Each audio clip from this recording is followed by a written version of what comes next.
Isang mapagpalang araw po sa ating lahat. Welcome again to our 365 daily devotion. Our topic for today is the glory of God in creation, and our scripture for today is Psalms chapter 19 verse 1 to 4. The heavens declare the glory of God. The skies proclaim the work of His hands. Day after day they pour forth speech. Right after night they reveal knowledge. They have no speech, they use no words. No sound is heard from them. Yet their voice goes out into all the earth, their words to the ends of the world and the heavens of God. So, ibig sabihin is, nagpapahayag daw tayo ng kaluwalhatian, or yung kaluwalhatian ng Diyos is kusang napapahayag sa atin.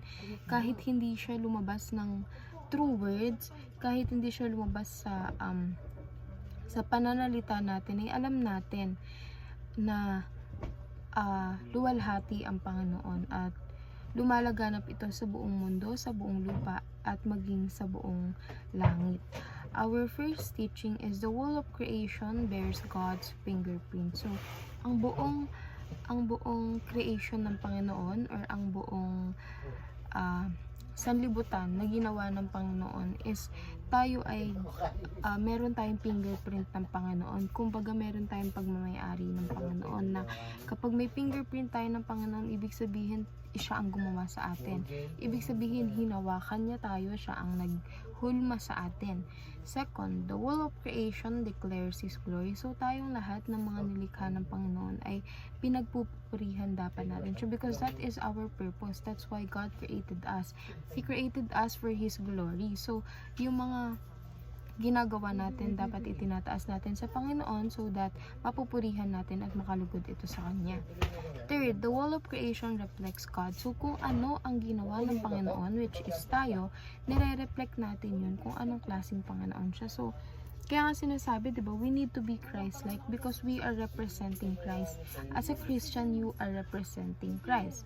Our first application is look around when you doubt God's existence. So kapag ikaw nagda-doubt ka kung meron ba talagang Diyos, tumingin ka sa paligid mo, kasi lahat yan gawa ng Diyos.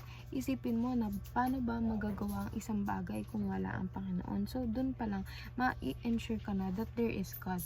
Second, learn to glorify God through His creation. So pagpurihan natin ang Panginoon through sa mga gawa niya. For example, ginawa niya tayong magaling sa isang bagay, we need to be focused on that particular thing and i-improve natin yun upang mag-glorify ang Panginoon.